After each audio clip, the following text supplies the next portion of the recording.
Hai guys, hari ini saya nak share pada anda macam mana nak tukar lower arm, stabilizer bar bush dan juga sate bush.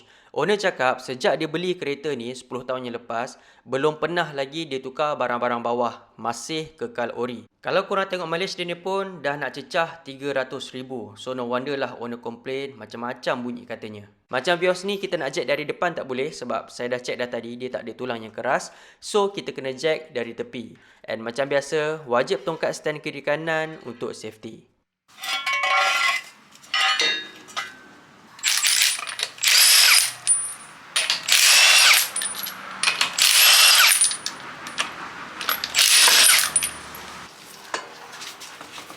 Alright, dekat bush besar lower arm ni, korang nampak tak? Getah dia dah koyak. Kat belakang ni pun sama. Saya tak sure korang nampak ke tak. And dekat sini pun sama juga. Mungkin ada yang kata, alah, sikit je ni, boleh je pakai lagi. Sebenarnya apa yang korang tengok dengan condition sebenar dia tak sama. Sekejap lagi saya tunjuk. Alang-alang tu saya recommend lagi bagus kalau kita sekali jalan tukar bar bush dengan sate bush, combokan terus. Sebab apa? Tiga beradik ni dia main sekali tau. Kalau kita tukar salah satu saja, nanti dia akan cepat rosak balik. Saya pun dah explain dekat customer, dia pun tahu sikit-sikit pasal kereta, lagi senang lah. Alright, so jom kita start. Saya nak buka bush sate dulu dengan menggunakan spanner 12. Nut atas ni kita buka. Tapi kadang-kadang thread ni dia suka ikut pusing sekali tau. Kalau korang kena macam tu, korang ambil lagi satu spanner saiz 10, korang tahan dekat badan dia. Jangan bagi dia pusing. Tapi macam dalam kes ni, okey. So kita buka je lah macam biasa. Sate ni korang tak payah buka habis. Yang belah bawah tu kita tinggalkan saja. Sebab nanti kita akan keluarkan dia sekali dengan lower arm. So biarkan saja macam ni. Next kita nak buka lower arm. Dekat bawah ni ada sebiji bolt 19. Kita kena buka. Okey, ni satu. And lagi satu ada dekat depan sini. Sama juga saiz 19.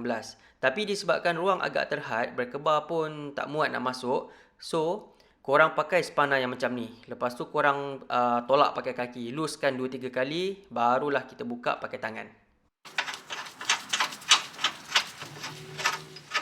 Aduh. Sangkut isam. Okey, macam yang korang tengok, bolt tu kan disangkut kan. Jadi kita kena longgarkan sikit subframe. Kat bawah ni ada sebiji bolt, tak silap saya saiz 17. Dekat sini pun sama, ini saiz 19. And of course lah, kita kena longgarkan juga yang sebelah sana. Mounting pun kita kena buka juga sebab kita nak kena jack engine sikit kan. Tapi sebelum kita buka mounting, korang tahan dulu bawa osam ni. Bolt 17 belakang ni kita buka habis.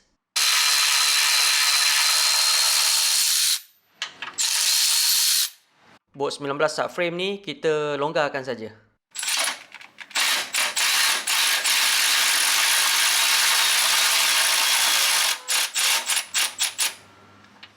Okey, bila subframe kita dah longgarkan, sekarang ni kita nak buka mounting engine pula.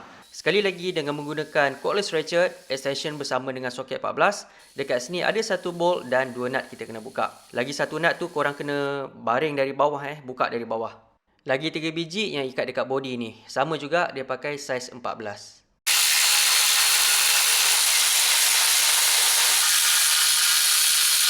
So total akan ada 4 bolt dan 2 nut. Bila semua ni kita dah buka, sekarang barulah kita boleh keluarkan mounting ni.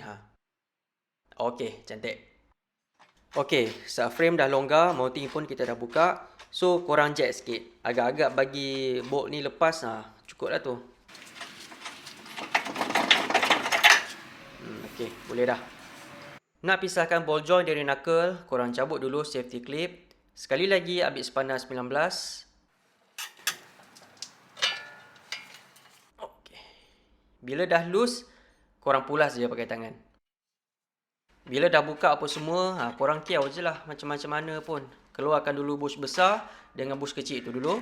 Lepas tu ball joint ni pula, kalau nak mudah, korang pakai special tools. Tapi kalau tak ada, korang ketuk je lah dekat knuckle tu sampai dia terlucut.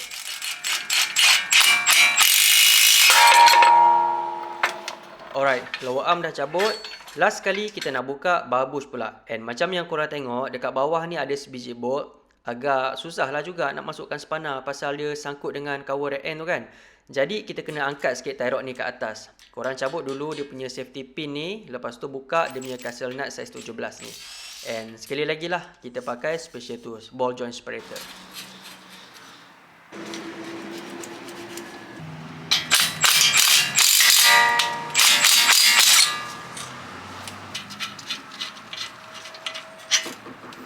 Okay, so rear end ni kita tolakkan, kita alihkan dia ke atas. So sekarang ni barulah kita boleh access ke bolt yang sempit tadi tu. Babush ni dia terikat dengan dua bolt saiz 14. Dekat belakang ni ada sebiji and lagi sebiji ada dekat depan bawah rear end tu lah. Kita cungkil, tanggalkan dia punya bracket. Lepas tu korang slide and keluarkan terus dia punya bush ni. Okay, cantik. Okay, korang ingat lagi tak? Awal-awal video tadi, saya ada cakap, apa yang kita tengok dengan reality tak sama kan? Korang tengok ni. Bila kita dah buka, baru kita tahu condition sebenar bush ni macam mana. Memang teruk lah. Inilah punca bunyi, tayar makan sebelah, alignment tak dapat tepat, benda-benda yang macam tu. Saya tahu, ramai yang cari brand apa yang bagus, boleh pakai tapi tak mau mahal sangat. Maybe korang boleh consider Mountain King. Siapa yang follow saya, korang tahulah. Sejak saya zaman pakai Gen 2 dulu, sampailah saya jual kereta tu, lower arm Mountain King tu masih lagi elok. Tapi bergantung jugalah cara pemandu korang macam mana kan. Okey, sekarang ni kita dalam proses pemasangan. Lower arm ni kita set dulu kat tempat asal dia. Tak payah ikat lagi Next, kita nak pasang bar bush. Tapi sebelum tu, korang ambil silikon grease, korang sapu sikit dekat dalam tu. Sebab apa? Anti-roll tu kan dia sentiasa bermain kan ke atas ke bawah. Kalau korang pasang bush ni kering-kering, korang pakai tak lama nanti dia akan longgar balik. Sebab lubang tu dia akan luas balik lah.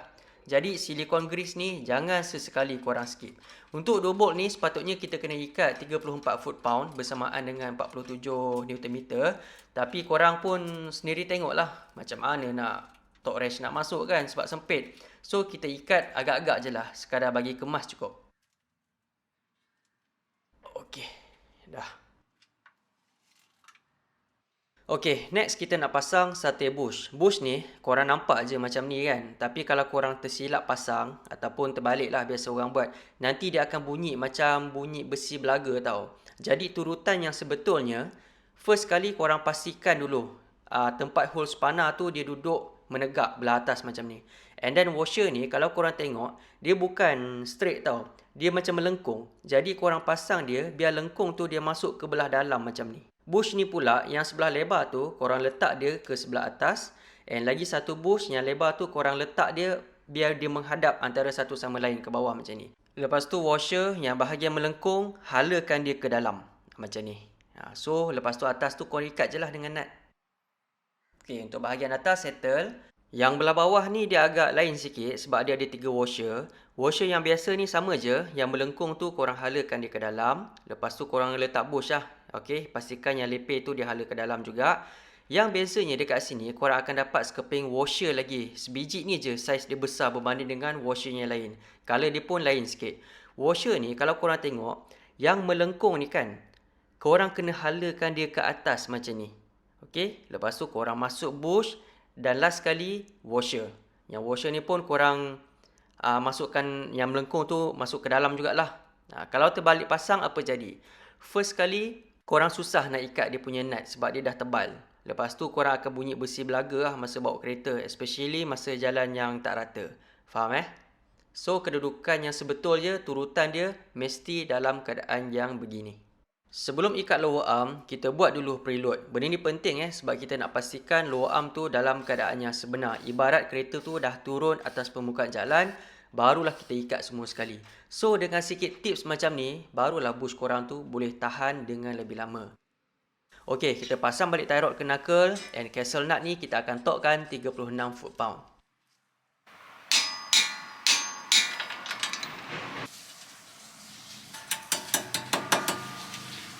Nut 12 atas bawah sate bush ni sepatutnya 13 foot-pound. Tapi disebabkan torque wrench tak muat nak masuk kan. So kita ketatkan ikut rasa je lah.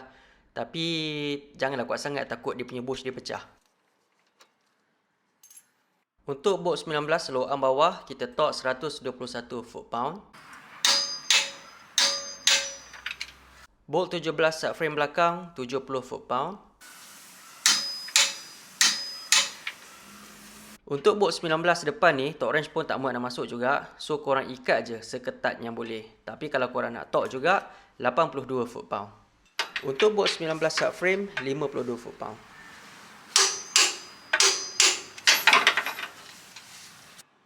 Sekali lagi, torque wrench tak muat nak masuk. Tapi kalau korang nak torque juga ball joint ni, 36 foot-pound. Okey, bila belah bawah dah siap, sekarang kita dah boleh turunkan jack. Kita proceed pasang balik mounting kat tempat asal dia, and ke semua bolt and nut ni top spec dia sama saja, iaitu 38 foot-pound.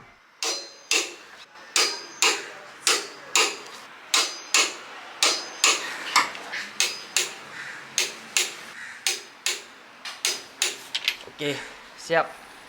Last sekali kita pasang balik tayar, and of course lah, yang sebelah sana pun korang repeat je step yang sama.